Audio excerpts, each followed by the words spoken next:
अस्सलाम वालेकुम नाज़रीन। आज के लाइव सेगमेंट में मैं आप सबका खैर मकदम करता हूँ।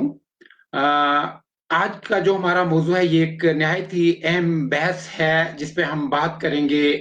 पूरे मुल्क हिंदुस्तान की अगर हम बात करें, एक जंग टाइप का माहौल छिड़ा हुआ है जिसमें किसान जो हैं वो स्ट्राइक पे हैं, हड़ताल पे हैं और उनका जो भी कोई भी उनकी पूछताछ नहीं हो रही है और ना ही कोई उनको जवाब मिल रहा है। और आज की इस नशिस्त में जो मेरे मेहमान हैं, बहुत ही खास मेहमान हैं मेरे साथ इस वक्त। जीवन ज्योति जी हैं जो नेशनल चैनल के डिबेटर हैं और अपनी बात रखने में माहिर हैं। जीवन जी, आपका स्वागत है। जी धन्यवाद महमूद जी। और मेरे साथ है गौरव सलोत्रा। गौरव जी भी, आपका भी खैर मकदम है गौरव जी। नमस्कार। अताउल्ला नियाजी साहब है मेरे साथ, एक्स प्रेसिडेंट है मानो के। अताउल्ला नियाजी साहब, खैर मकदम, स्वागत है।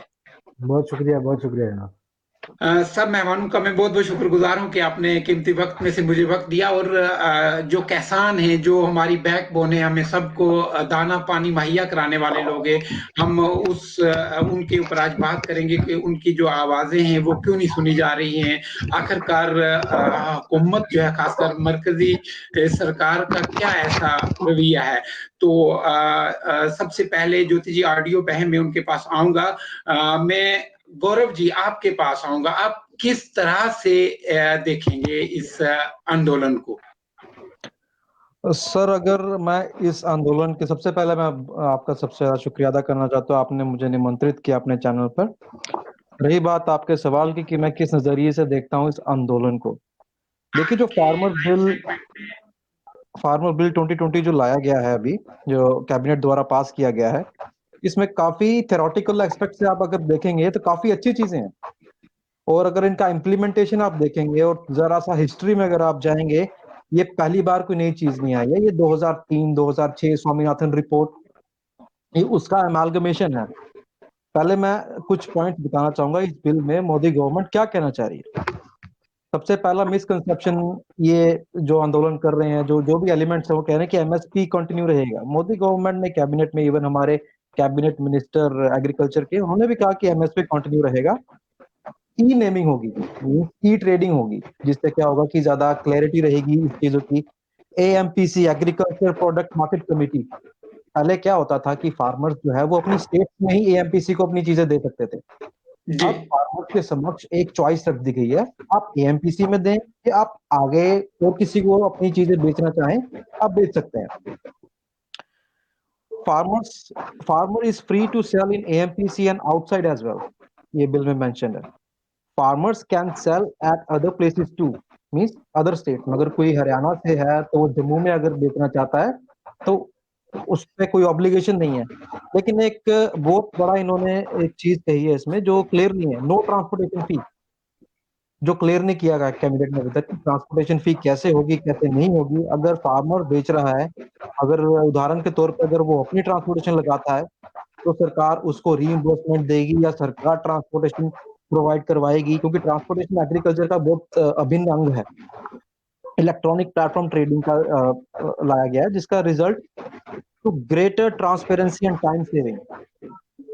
ये पहला एक्ट था। सेकंड एक्ट कहता है कि फार्मर्स एम्पावरमेंट, जिसमें फार्मर्स का रिसर्च एंड डेवलपमेंट की जाएगी, फार्मर्स को ट्रेनिंग दिलवाई जाएगी। उदाहरण के तौर पर इन्होंने कहा farmers agreement on price assurance and farm service act 2020, contract farming.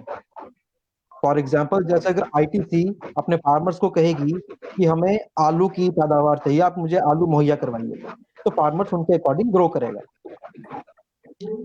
It will transfer the risk of market unpredictability from the farmer to the sponsor.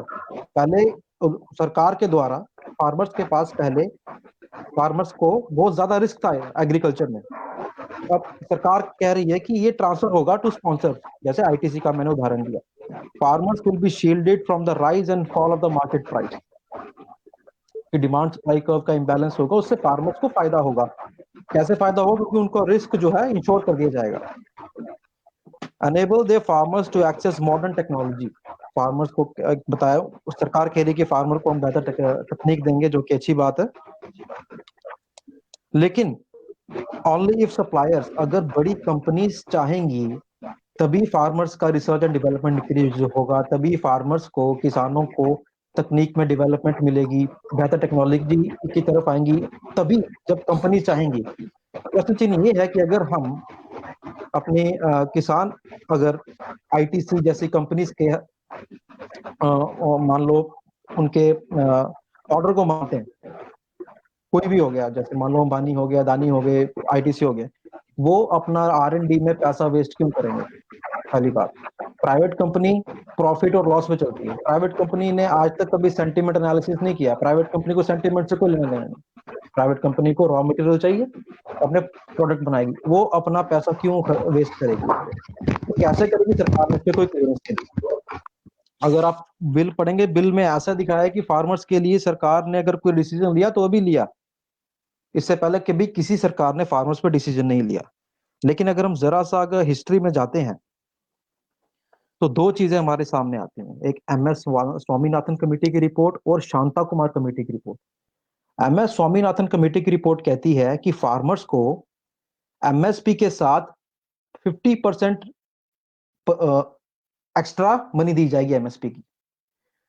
अगर हम मोदी गवर्नमेंट की कैंपेनिंग देखें 2014 की, इन्होंने अपनी कैंपेनिंग में ये मेंशन किया था कि स्वामीनाथन रिपोर्ट को लागू करेंगे। अभी तक स्वामीनाथन रिपोर्ट लागू नहीं हुई। और शांता कुमार कमेटी कहती है that looked into the food procurement system in 2015 that on average just 14% of paddy and wheat farmers were able to sell their goods to the government. केवल 14% किसान अपनी चीजें सरकार को बेच पाए। कारण? कोई कारण नहीं आया। और इसके साथ अगर हम एक और चीज देखें, महाराष्ट्र हमारा सबसे बहुत काफी बड़े स्टेट्स में से आता है। महाराष्ट्र में सुसाइड फार्मर्स का सबसे ज्यादा है। NCRB national crime record bureau का रिपोर्ट कहता है कि 2014 में 2015 में 3000 किसानों ने सुसाइड किया। लेकिन इलेक्शन के टाइम पे 2017 और 2018 के टाइम पे डाटा नहीं आया। NCRB didn't provide suicide data. ये इंडियन एक्सप्रेस की रिपोर्ट बता रहा हूं मैं आपको। Didn't provide suicide data of 2017 due to election and there is no reason. NCRB ने कोई रीजन भी नहीं दिया। और 86% हमारे farmers small and marginal farmers में आते हैं और 14% हमारे फार्मर्स ऐसे हैं जो अमीर फार्मर्स हैं। इस बिल से और पुराने बिल से, स्वामीनाथन रिपोर्ट ले लीजिए, शांता कुमार रिपोर्ट ले लीजिए, 86% फार्मर्स को कभी कोई फायदा ही नहीं हुआ और फार्मर्स के पास एक ही ऑप्शन रहा, आंदोलन। अब ये जो नया सिस्टम लेके आए, किसान का सिर्फ एक यही कहना है कि आपने हमारे साथ बहुत कर लिया, बहुत आपने वादे कर लिए और वादे सारे झूठे रहे।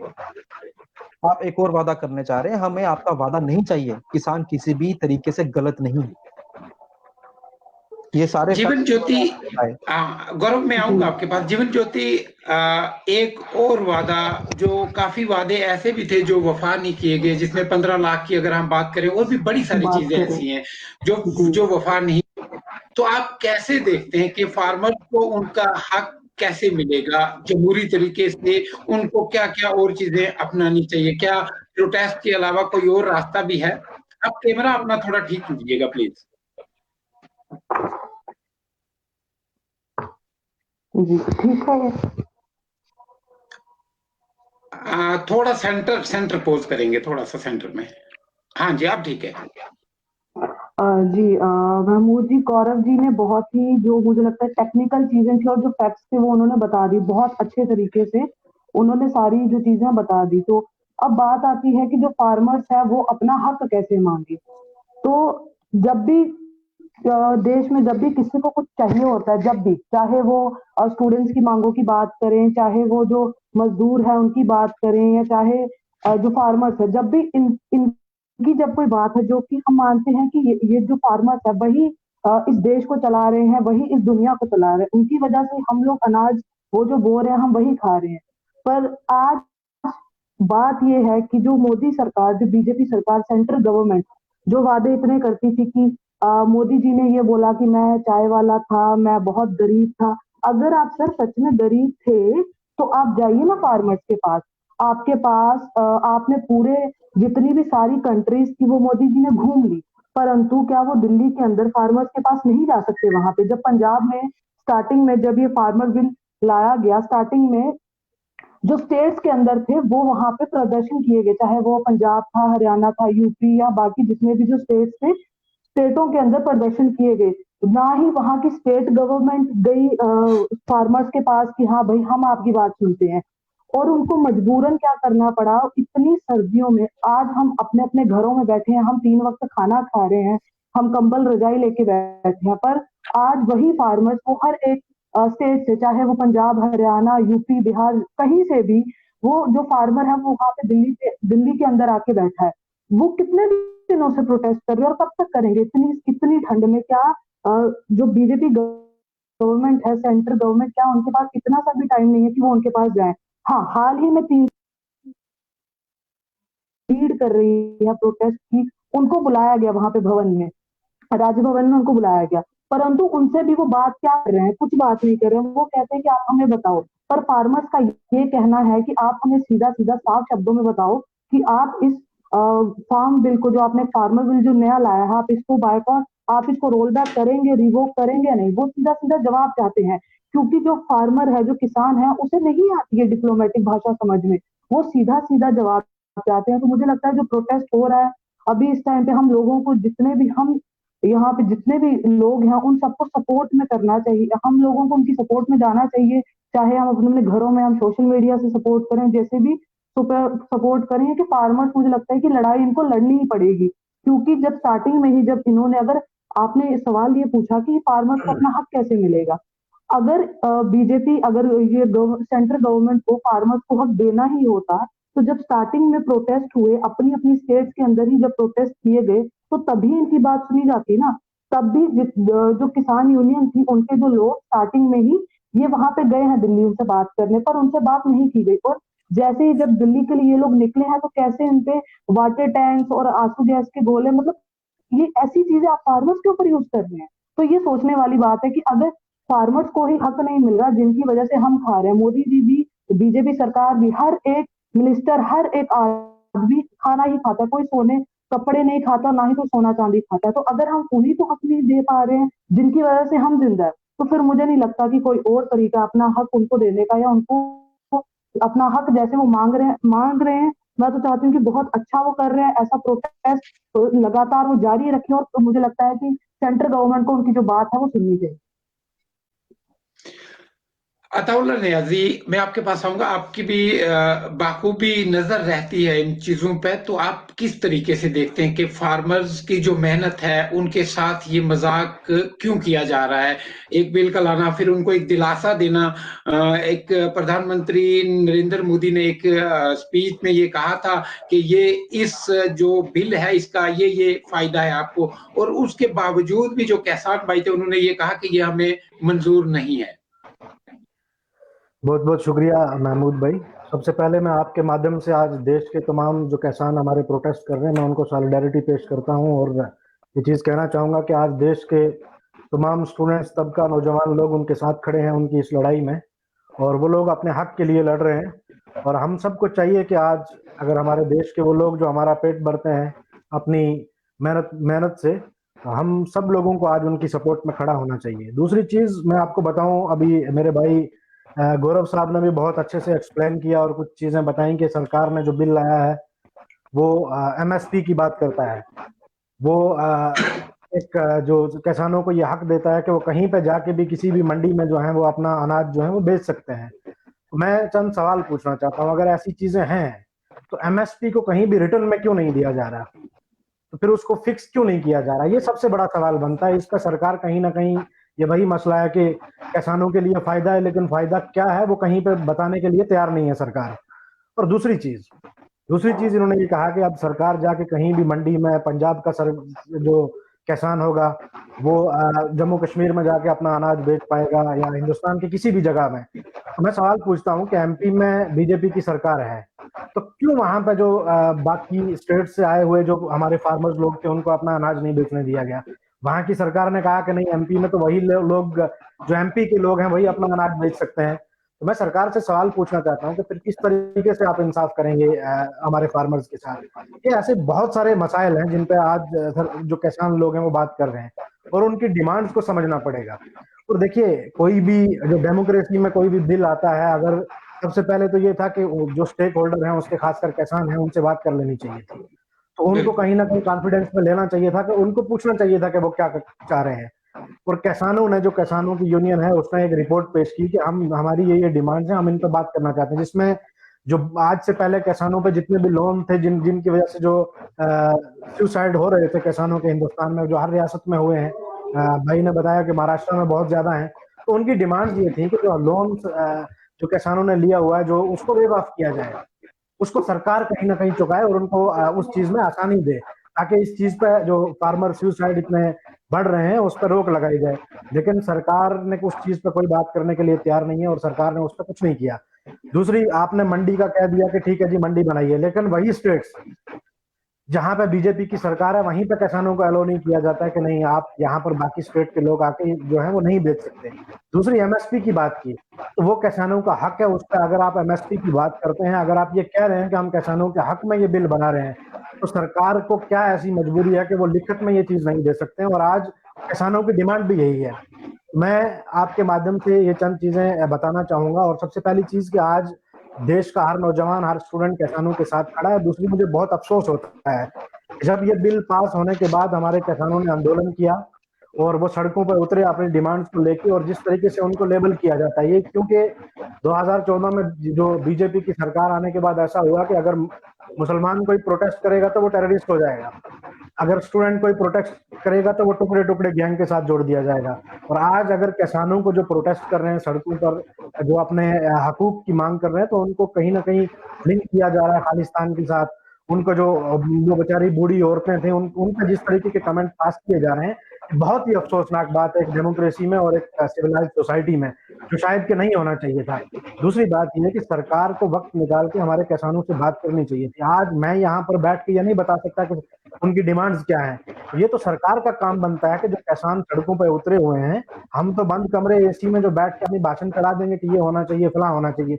सरकार को चाहिए था कि वो लोग, उन लोगों से जो किसान आज सड़कों पे हैं, उनसे बात करनी चाहिए थी और उनकी डिमांड जितनी भी है उनको कंसिडर करना चाहिए था, क्योंकि यही लोग हैं जो आज हिंदुस्तान को चला रहे हैं। क्योंकि एग्रीकल्चर सेक्टर हमारा जो है वो सबसे ज्यादा है और वो हमारे किसान जो लोग हैं, इन्हीं की मेहनत की वजह से आज हम इतना आगे हैं। तो आज सरकार को चाहिए था कि किसानों से बात करने के बाद उनकी इन डिमांड्स को कंसिडर किया जाता, ताकि इस बिल को, जो बिल लेके आए हैं, किसानों को नहीं लगता कि ये बिल हमारे अगेंस्ट है। तो ये कहीं ना कहीं सरकार बहुत नाइंसाफी कर रही है हमारे देश के किसानों के साथ और पूरे देश के साथ। तो मैं यही एक बार फिर से कहूंगा कि अगर आपके पास किसी जगह में इलेक्शन लड़ने के लिए वक्त है, आप, हैदराबाद में इलेक्शन होता है जीएचएमसी का, तो बीजेपी के तमाम नेता जो सेंटर के हैं, इवन होम मिनिस्टर, जितने भी लोग हैं, वो यहाँ पर आकर जो है वो अपनी कैंपेन चला रहे हैं, लेकिन उनके पास वक्त नहीं है कि किसानों से बात करें। तो आज सरकार को चाहिए कि वो पब्लिक के लिए है, सरकार लोगों ने चुन के बनाई है, इन्हीं किसानों के वोट थे उसमें,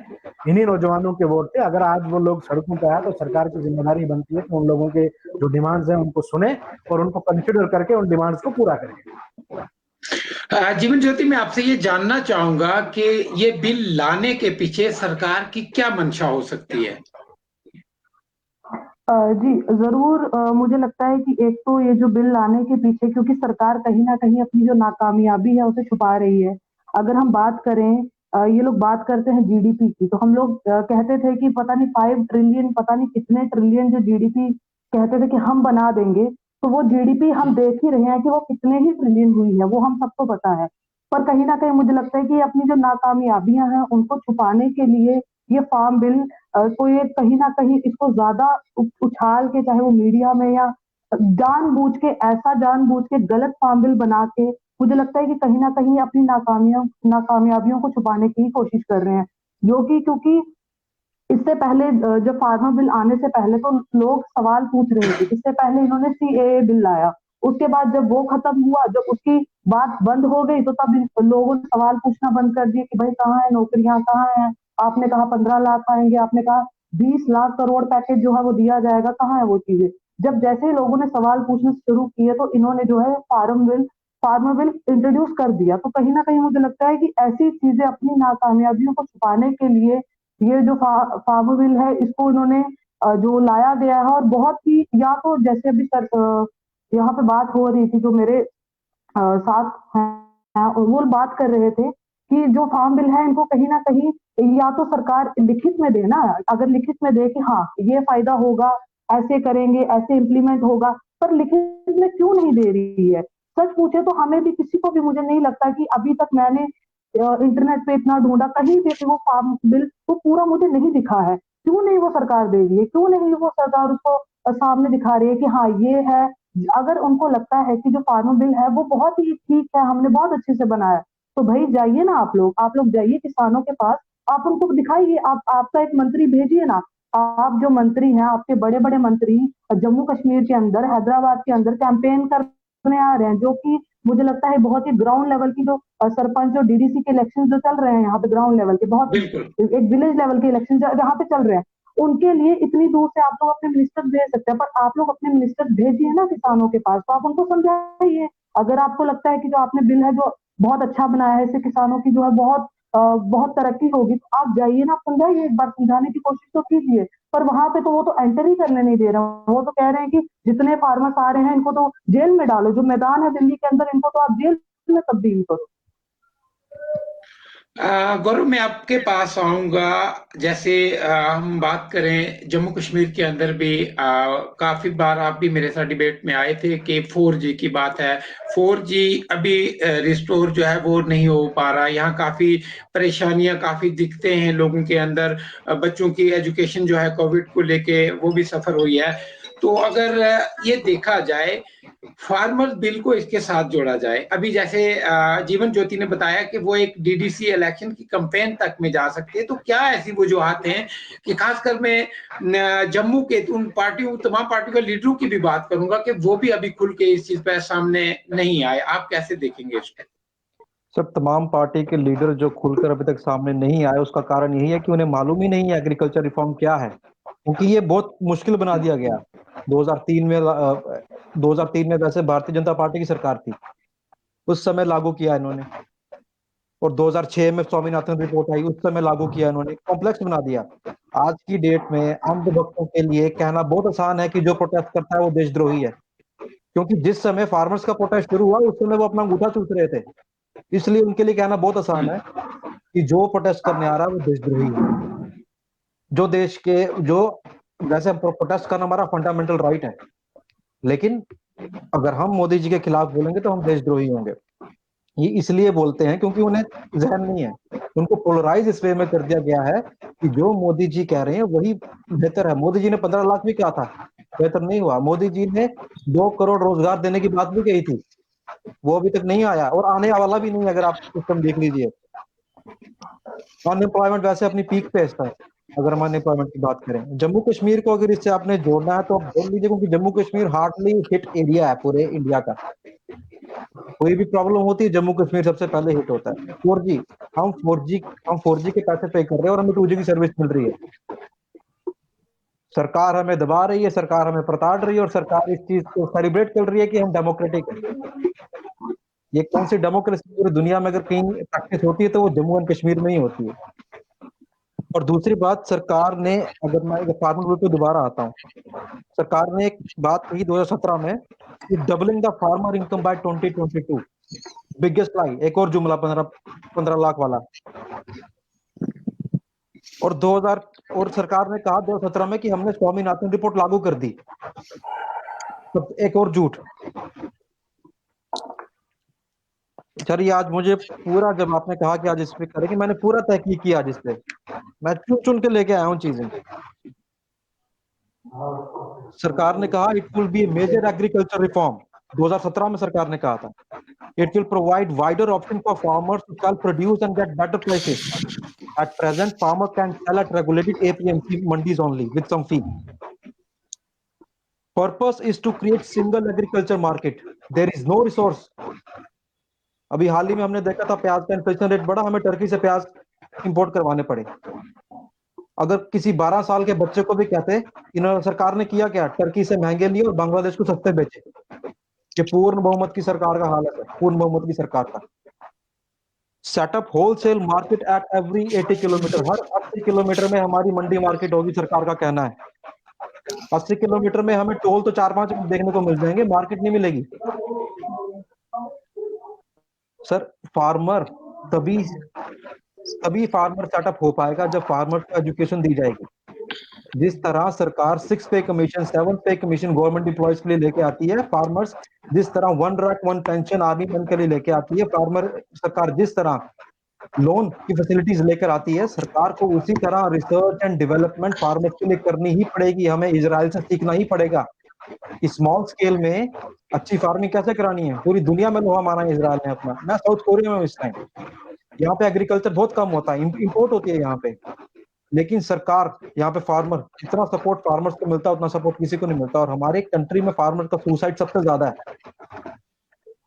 कई लोग पूछते हैं, मैंने कहीं पे कमेंट किया, मैंने कहीं पोस्ट डाली थी 2 दिन पहले, कई लोग कह रहे हैं कि ये झूठ है, फार्मर सुसाइड कर रहे हैं, उनको अपना पर्सनल प्रॉब्लम है। मैं उनके लिए ये कहना चाहूंगा, वो जो मरने पर तुला है अकबर, उसने कभी जीकर भी तो देखा होगा।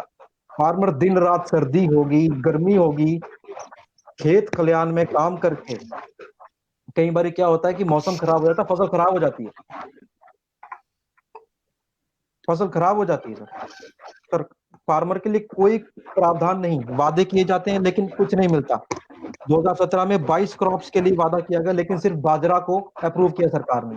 पहले खुद वादा किया कि हम 22, जिसमें से सीरियल्स आते हैं, मेज आते हैं, पल्सेस आती हैं, ये सब हम इसको इंक्लूड करेंगे, आपको एमएसपी देंगे। लेकिन एमएसपी मिलती है सिर्फ बाजरे पे, और एमएसपी प्रॉमिस की थी 1825 रुपए, लेकिन मिली सिर्फ 1000 रुपए। तो सरकार जब नया वादा कर लेकर आ रही है, क्यों माना जाए वादा, और क्या गारंटी है ये वादा फिर माना जाएगा। पिछले सारे वादे झूठ, ये वाला वादा कैसे लिया जाएगा सर। मैं अपनी इंजीनियरिंग की बैचलर्स मैंने चंडीगढ़ में की, मेरे मैक्सिमम यार दोस्त फार्मिंग बैकग्राउंड से थे। आज वो बाहर चले गए, देश से बाहर चले गए, इसलिए चले गए क्योंकि उनको अपना फ्यूचर, उनको अपना मुस्तकबिल फार्मिंग में नहीं नजर आता। फार्मिंग में कुछ नहीं रखा। आप गौरव, आपकी आवाज क्लियर नहीं आ रही। मैं आऊंगा आपके पास। अभी जिशान सैयद जुड़े हैं, हम उनके तासरात भी लेना चाहेंगे। जिशान सैयद, आप सुन पा रहे हैं मुझे? जी जी। जिशान सैयद, आप कैसे देखते हैं वादे पे वादा, कानून पे कानून, फिर भी हमारा जो किसान है, जो पूरे मुल्क को पालता है, हर इंसान की जो रोजी रोटी का सिरबंद किसान करता है, वही आज सड़कों पे क्यों? महमूद भाई, सबसे पहले तो मैं सब पैनलिस्ट को आदाब नमस्कार कहता हूं, और उसके बाद मैं आपको मुबारकबाद देता हूं कि आपने इनिशिएटिव लिया कि इस टाइम पे जब गोदी मीडिया जो है वो फार्मर्स के इशू को रेज नहीं कर रही, तो कम से कम आप ये इनिशिएटिव ले रहे हैं कि किसानों की बात जो है वो सोशल मीडिया प्लेटफॉर्म पे की जाए। और जैसा कि आजकल काफी ज्यादा लोग जो हैं वो सोशल मीडिया से कनेक्टेड रहते हैं, तो उनको भी इससे अवेयरनेस हो। जहां तक फार्मर प्रोटेस्ट का सवाल है, ये ऐसा नहीं है कि ये ओवरनाइट कोई प्रोटेस्ट हो रहे हैं, रातों रात कोई जाके दिल्ली में डेरा डाल के बैठ गया है। जब ये एक्ट जो है पार्लियामेंट में लाया गया, तब से इसकी मुखालफत शुरू हो चुकी थी।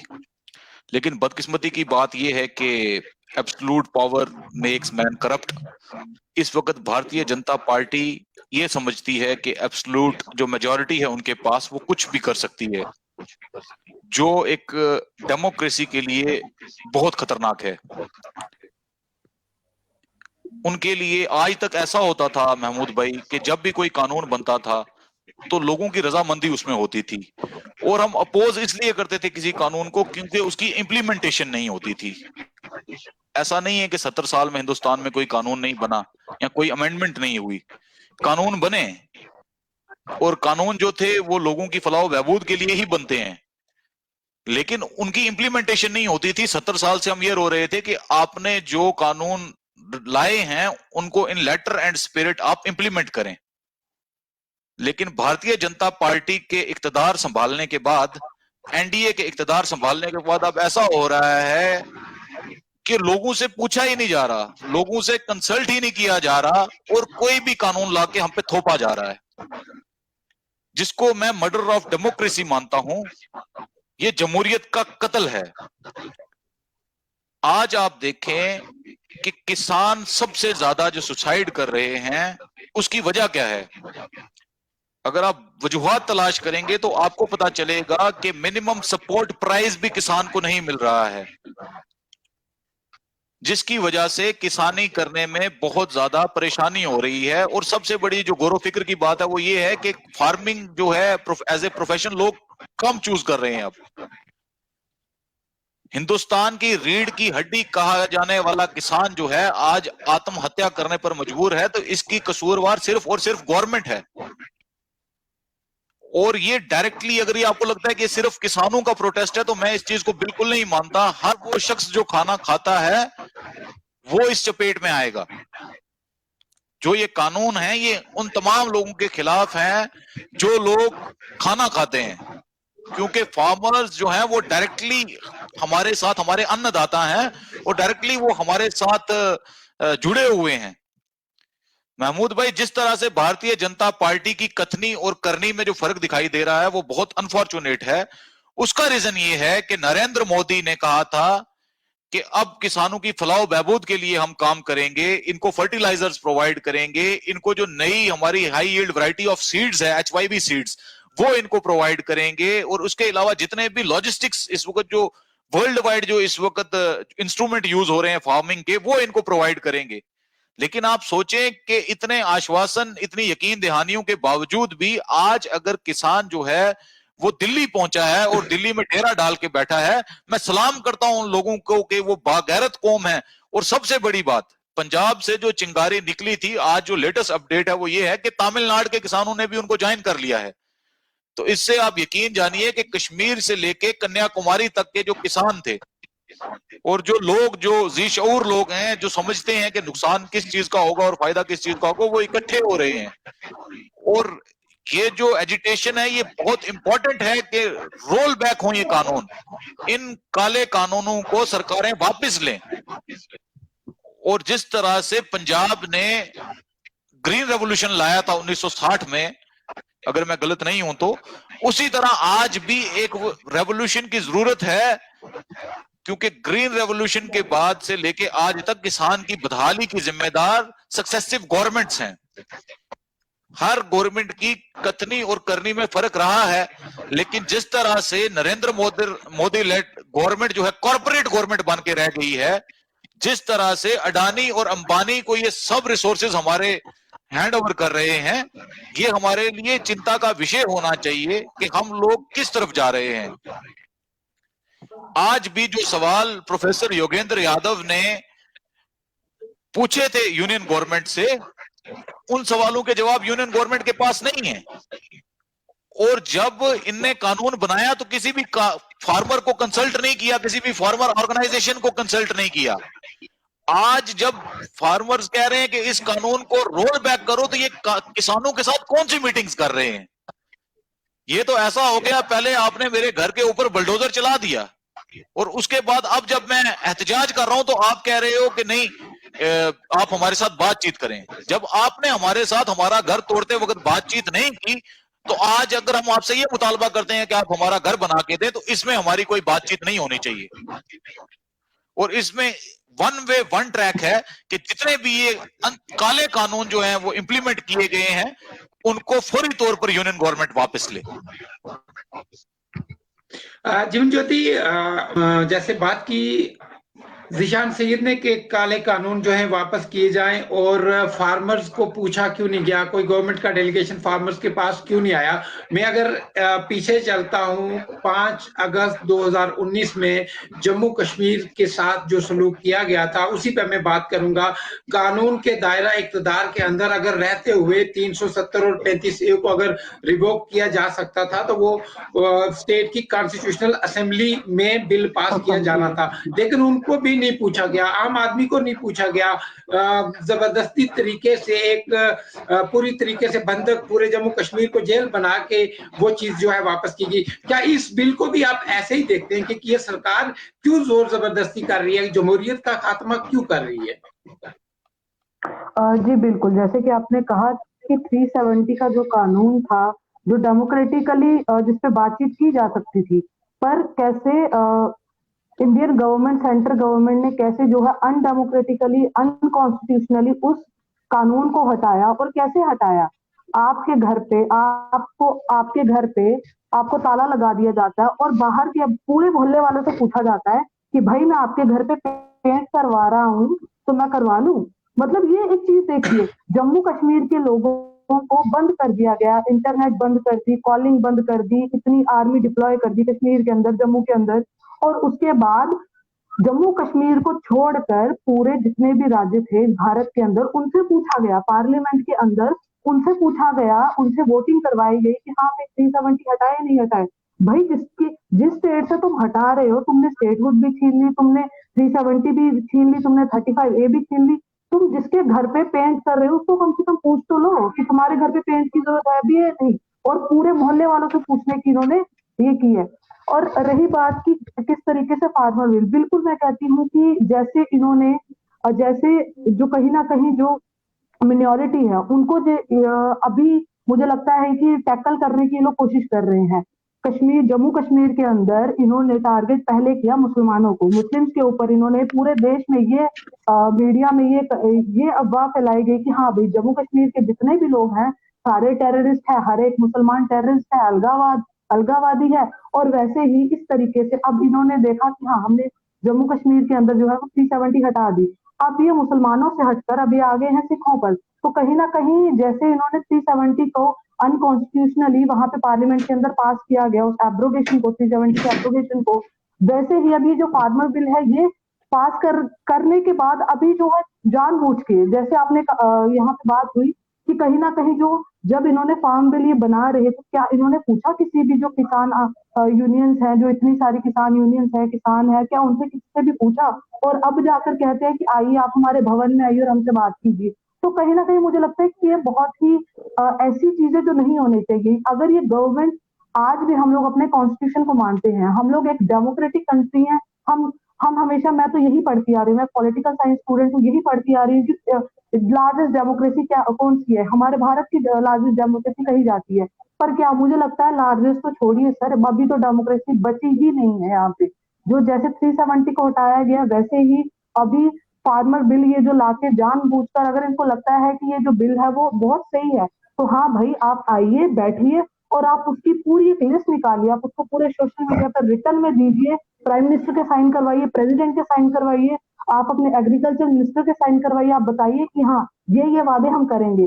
परंतु इन पे यकीन करेगा कौन? आप सबने एक कहावत सुनी होगी कि जब जंगल में एक लड़का रोज बोलता था कि शेर आया, शेर आया, शेर आया, जब सच में आया किसी ने नहीं माना। अब इन्होंने जब से ये सरकार बनी है, इन्होंने कितनी बार बोला हम ये करेंगे, वो करेंगे, 15 लाख, 20 लाख करोड़, अरे इतनी तो मुझे गिनती भी नहीं आती जितने ये लोग बोलते हैं। तो इतने करोड़ नौकरियां देंगे, पता नहीं क्या क्या, परंतु क्या किया आज तक? आप एक काम गिना दीजिए मुझे कोई भी, मैं कहती हूँ कोई भी इंसान जो जहाँ पे बैठे हैं, चाहे पूरे भारत के अंदर है, आप एक काम ऐसा गिना दीजिए जो भारत सरकार ने कहा कि हम पूरा करेंगे। कोई बिल ऐसा था या कोई ऐसी जो यूथ को अनएम्प्लॉयमेंट इन्होंने अगर हटाई या कुछ भी किया, या कोई, आप एक काम गिना दीजिए, परंतु एक भी काम ऐसा नहीं गिना सकते ये, क्योंकि इनके पास कुछ है ही नहीं। और मैं पहले भी मैंने कहा था और अभी भी कहा है कि ये कहीं ना कहीं जो भी स्टेबिलिटी जो स्टेट के अंदर है, हमारे देश के अंदर है, उसको खराब करने की कोशिश ये जो है वो बहुत जोरों शोर से कर रहे हैं। और जितने भी इनकी नाकामयाबियां हैं इनको ये लोग कर रहे हैं, इनको छुपाने की कोशिश कर रहे हैं इस फार्मर बिल को लाकर। और सबसे बड़ी बात, इनका मकसद ये है कि जो तबका मिनॉरिटी है या जो किसान, इन्होंने फार्म बिल इसलिए लाया है क्योंकि इनको लगता है कि जो फार्मर है वो पढ़ा लिखा नहीं है, वो तो बस मैले गमछे में रहता है। इनको तो ये लगता है कि वो पढ़ा लिखा नहीं, तो हम चाहे कुछ भी लाएंगे, कुछ भी एक पेज पे लिख के उसको पार्लियामेंट में हर एक जगह पे पास करवा के हम दे देंगे तो फार्मर नहीं समझेगा। परंतु ये आज का किसान है, पढ़ा लिखा भी है और अपना हक भी मांगना जानता है। अताउल्लाह नियाज़ी, जमहूरियत और जबरदस्ती, जमहूरियत में अगर जबरदस्ती है तो किस हद तक है, किस तरह की है? और एक जमहूरियत के अंदर रहते हुए लोग अपना अगर हक मांग रहे हैं तो उन पे जोर जबरदस्ती क्यों की जाती है? पिछले दिनों सोशल मीडिया पे मैंने देखा था एक किसान की जो काफी बुजुर्ग थे, उनकी जो एक पिक थी वो वायरल हो रही थी, लेकिन दर्द होता है, दुख होता है, ऐसा नहीं होना चाहिए। ये तानाशाही क्यों? इसका आखिरकार कैसे खात्मा किया जाएगा? एक आम आदमी को उसका हक कैसे मिलेगा? देखिए, आपने एक बहुत जबरदस्त सवाल पूछा। लेकिन 2014 में जब ये सरकार बनी थी, उसके बाद जिस तरीके से भी कॉन्स्टिट्यूशन ऑफ इंडिया पे हमला हुआ, डेमोक्रेसी पर जिस तरीके से हमला किया गया, उसमें एक सबसे बड़ी चीज ये रही कि हम लोग खामोश रहे कहीं ना कहीं। और जिस जमहूरियत की हम बात करते हैं, जमहूरियत में अपोजिशन का बहुत बड़ा रोल होता है। क्योंकि डॉक्टर मनोहर लोहिया साहब ने कहा था कि जब सड़कें सुनसान हो जाएंगी तो संसद आवारा होगा। तो यहाँ पे कहीं ना कहीं वही चीज हुई है। क्योंकि जो अपोजिशन को अपना रोल प्ले करना चाहिए था, अपोजिशन ने उस ईमानदारी से शायद उस रोल को नहीं प्ले किया। क्योंकि अगर 2014 के बाद आप देखेंगे, जो अपोजिशन कांग्रेस को कहीं ना कहीं करनी चाहिए थी, जो आरजेडी को करनी चाहिए थी, जो नेशनल कॉन्फ्रेंस पीडीपी, उन पॉलिटिकल पार्टीज को करनी चाहिए थी, वो कहीं ना कहीं उस चीज में फेल रही हैं। और वो अपोजिशन दी है तो देश के स्टूडेंट्स ने दी है, तो आज देश के किसान दे रहे हैं। तो इस चीज को हमें समझने की जरूरत है कि हमेशा हमने इंतजार किया है, जब हमें बांटा गया है अलग अलग सेक्शंस में, और एक अलग तरीके का नैरेटिव जो हमारे जहनों में डाला गया है कि किसी शख्स को जो है सड़क पर मारा जा रहा है और उसकी जात बताई जा रही है कि ये मुसलमान है, तो इसको अगर मार दिया जा रहा है तो मेजोरिटी एक साइड हो जाएगी, आपको क्या फर्क पड़ता है। किसी औरत के साथ अगर कहीं पे गलत होता है तो हम वहां पे ये कह के खामोश हो जाते हैं कि फलां स्टेट की है या ये औरत है, तो इस पे हमें बोलने की जरूरत नहीं है। आज जब किसानों के साथ ये हुआ तो देश के हर स्टेट के किसान लोग आए हुए हैं, लेकिन उसको कहीं ना कहीं एक रिलीजन के साथ जोड़ा जा रहा है और उस पर टारगेट किया जा रहा है कि ताकि मेजोरिटी कहीं ना कहीं इस चीज को जो है वो समझ ना पाए। तो इन चीजों को आज हम लोगों को समझने की जरूरत है। ये जो लोग आज चुन चुन के कभी मुसलमानों पे आ रहे हैं, कभी दलितों पे आ रहे हैं, कभी औरतों पे आ रहे हैं, कभी स्टूडेंट्स पे आ रहे हैं, तो कल ये लोग आपके घर तक भी पहुंचेंगे और कल आपके साथ भी ऐसा ही कुछ कर सकते हैं। उसमें हम लोगों को चाहिए कि जिम्मेदारी के साथ आज हिंदुस्तान के कॉन्स्टिट्यूशन को एक मजबूती के साथ पकड़ें, उसको पढ़ें और उसमें जो अपने हकूक हैं उनकी मांग करें। आज आपने दो तीन बार पूछा है कि जम्मू कश्मीर में 370 को तोड़ा गया, जो टोटली अनकॉन्स्टिट्यूशनल था, अनडेमोक्रेटिक तरीके से तोड़ा गया, लेकिन एक भी पॉलिटिकल पार्टी जो हमारी आज उस पर बात नहीं करना चाह रही। तो इसमें जो रोल था अपोजिशन का कहीं ना कहीं वो मिसिंग है। अपोजिशन का वो अपना रोल प्ले नहीं कर रही है और जमहूरियत तब तक मजबूत नहीं होगी जब तक अपोजिशन अपने आप को मजबूत नहीं करेगी। तो आज जब किसान अगर सड़कों पर थे तो आज चाहिए था कि जो देश की कांग्रेस पार्टी है अपोजिशन में, या बाकी पार्टियां हैं जो बीजेपी के साथ एसोसिएशन नहीं रखती हैं, तो उनको चाहिए था कि वो किसानों के साथ आज सड़कों पर होते। आज वक्त यही है कि आज हमें सड़कों पर उतरने की जरूरत है। हक किसी का भी हो, हमें आज जरूरत है कि हम बातिल के खिलाफ खड़े हों और हक के साथ खड़े हो जाएं। वो किसी के साथ भी हो, चाहे उसमें सिख हो, औरत हो, मुस्लिम हो, ईसाई हो, किसी भी स्टेट के हो। तो हमें सिर्फ इतना देखना चाहिए कि क्या इनके कानूनी हकूक जो है उन पे हमला हो रहा है। अगर कहीं पे किसी के भी जो है आईनी जो हक हैं उस पर अगर हमला हो रहा है तो हम सबको एक मजबूती के साथ वहां पर खड़ा होना चाहिए। और आज वक्त की जरूरत है कि हम आपका हिंदुस्तान के कॉन्स्टिट्यूशन को बचाएं। आज अगर खतरा किसी चीज पे, देखिए खतरा हिंदू मुस्लिम सिख ईसाई पे नहीं है, आज खतरा है तो हिंदुस्तान में जो आइडिया ऑफ इंडिया था मौलाना अबुल कलाम आजाद का, भीमराव अंबेडकर का, गांधी जी का, उस आइडिया ऑफ इंडिया पे खतरा है। क्योंकि ये लोग जो आज सरकार में आए हैं, इन्होंने तो शुरू से ही इनका जो अप्रोच रही है वो टोटली, चाहे वो आजादी में हो या बाकी उसके बाद जो हो, इनका जो आपको अप्रोच है वो सामने दिखेगी।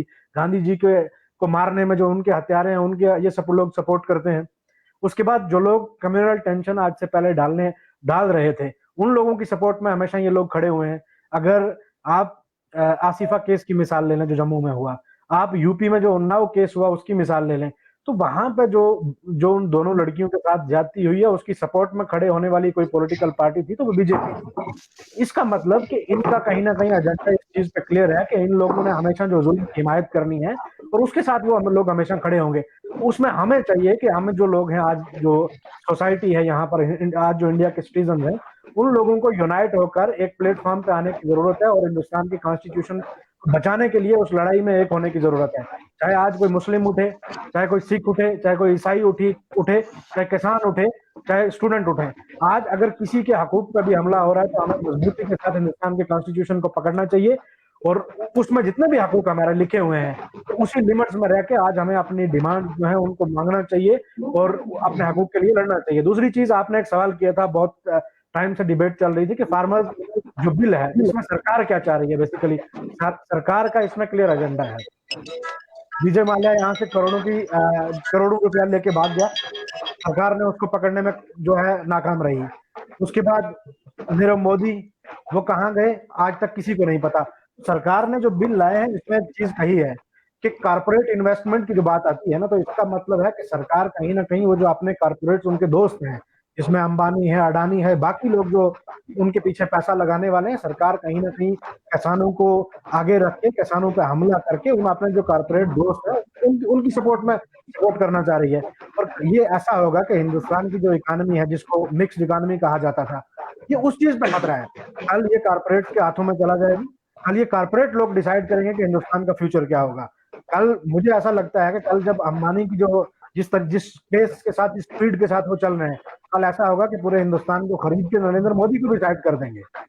और कल ये जो है कारपोरेट लोगों के हाथ में चला गया, तब गरीब आवाम की आवाज सुनने वाला कोई नहीं होगा।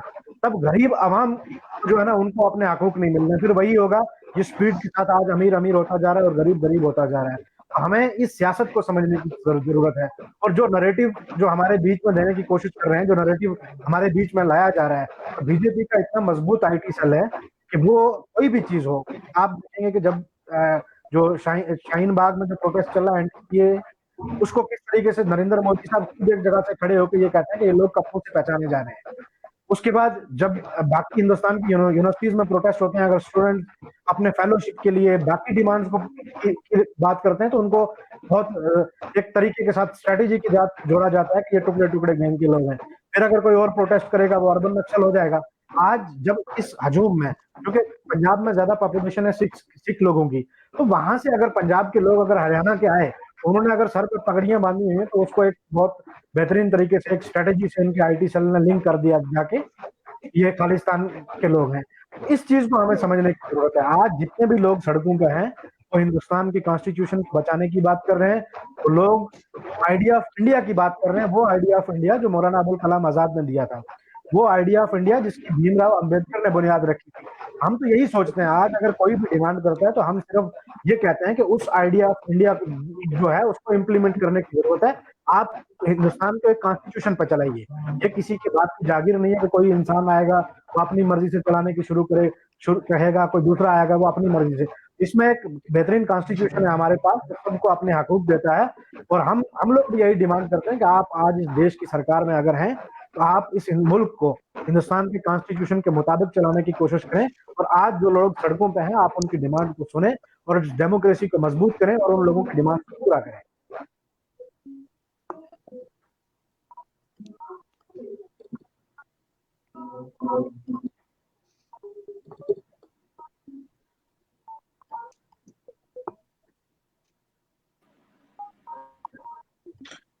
गौरव, मैं आपके पास आऊंगा।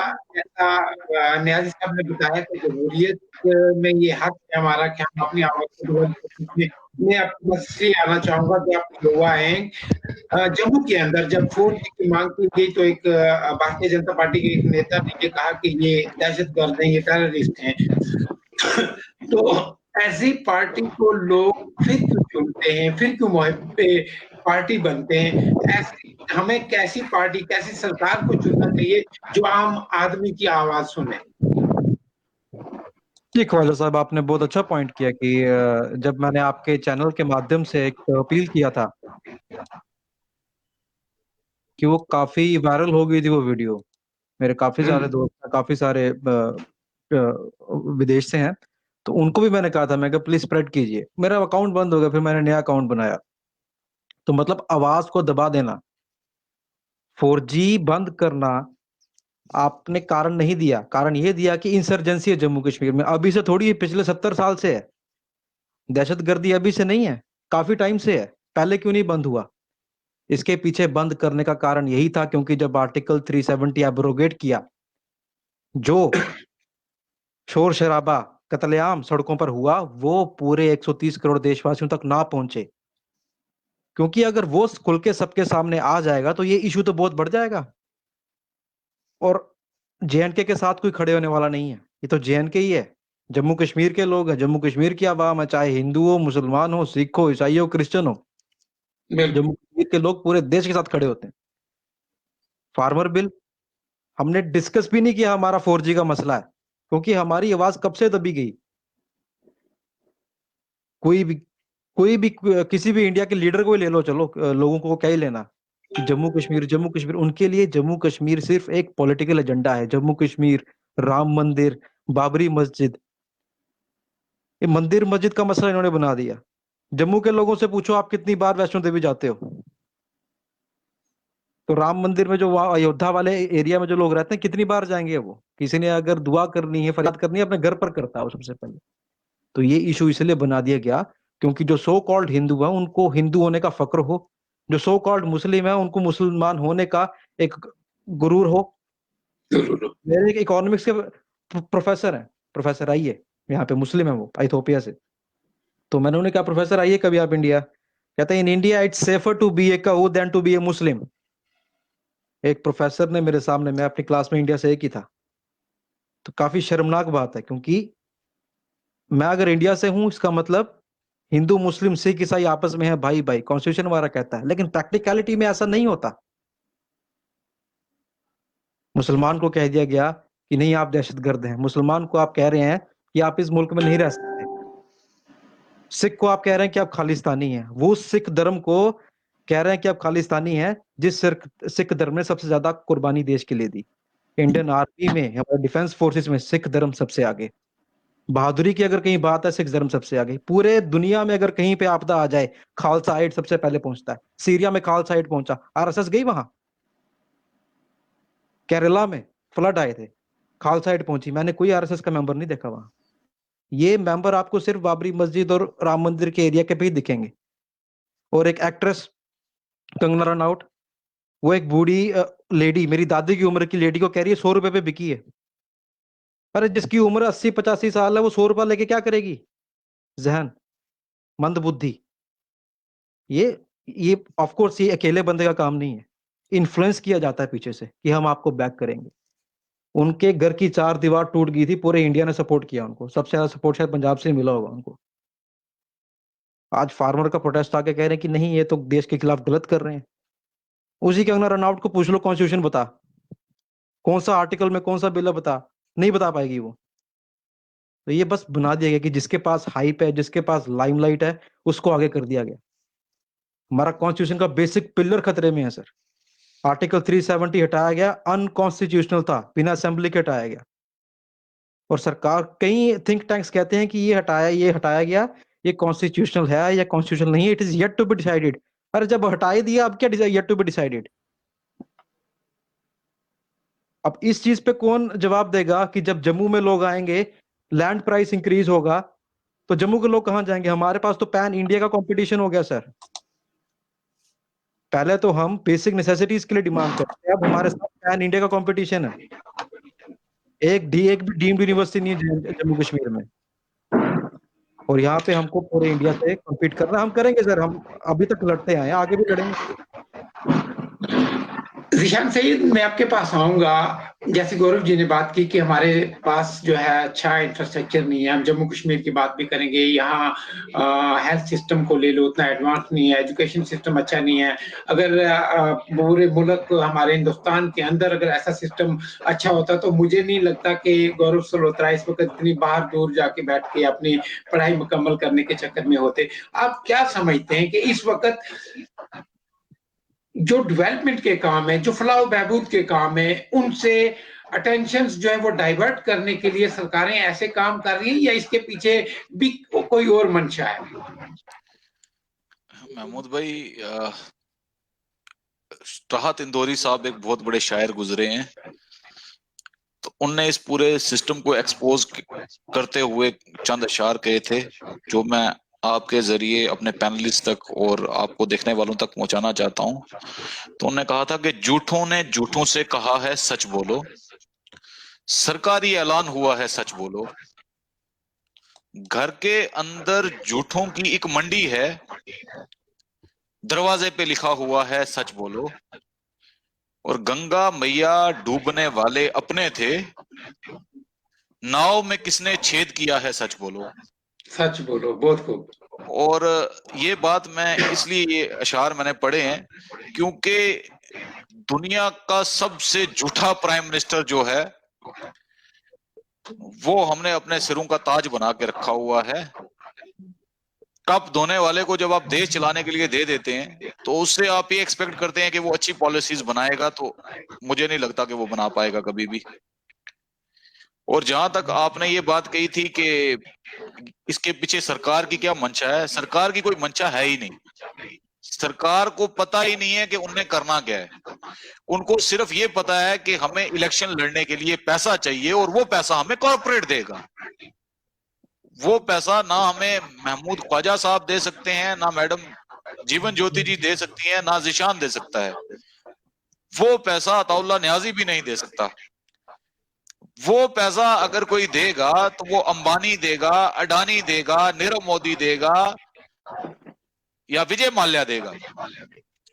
इसलिए कोई भी कानून जब भी इस मुल्क में बना वो कॉरपोरेट को मद्देनजर रख के बना, वो हम में से किसी को देख के मद्देनजर रख के या आवाम को मद्देनजर रख के नहीं बना। आयरनी देखें आप, ये है कि बीएसएनएल जो सरकार का अपना नेटवर्क है वो घाटे में है, और हम बदकिस्मती से इस वक्त भी अगर फेसबुक पे लाइव हैं तो हमें जियो का सहारा है। बिल्कुल। हम कितने करप्ट हो चुके हैं, आप अपनी तरफ भी उंगली जरूर करनी चाहिए। ठीक है, आज जहां जहां पे भी वन स्टॉप शॉप्स खुले हैं तो आप देखें कितना रश है लोगों का वहां पे।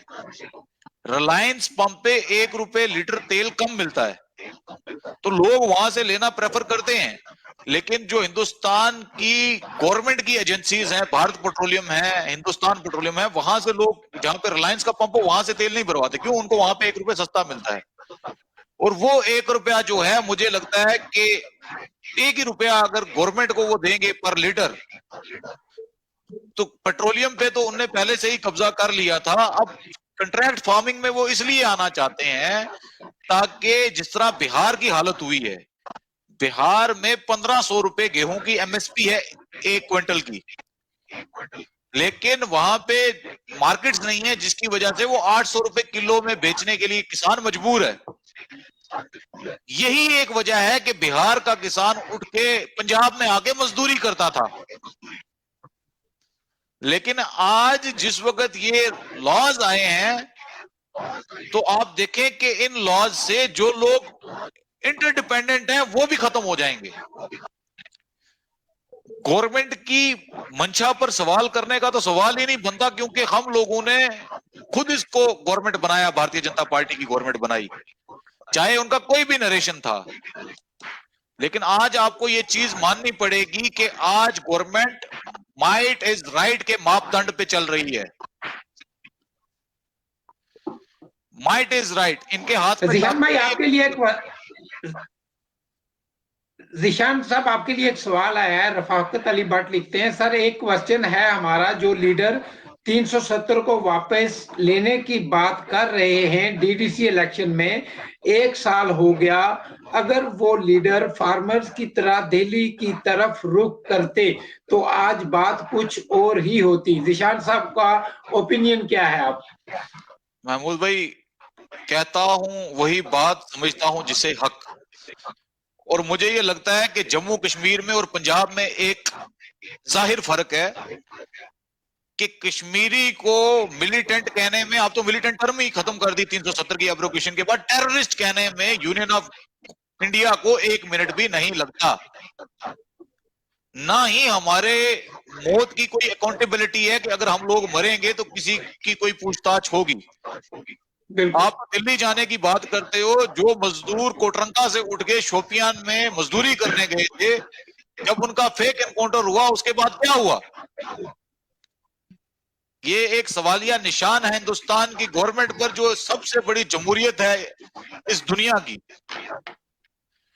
जब मजदूरों को आप अपने मेडल्स के लिए निहत्थे मजदूरों को कत्ल कर सकते हैं, तो अगर हम ऐसा प्लान भी करेंगे, कश्मीर के अंदर प्रोटेस्ट बैन है, आज की डेट में अगर खुल के कोई पार्टी जो है जिसको पूरा संरक्षण यूनियन गवर्नमेंट का है वो काम कर रही है और प्रोपेगेंडा कर रही है, उसका नाम है भारतीय जनता पार्टी या भारतीय जनता पार्टी के ऑफशूट्स।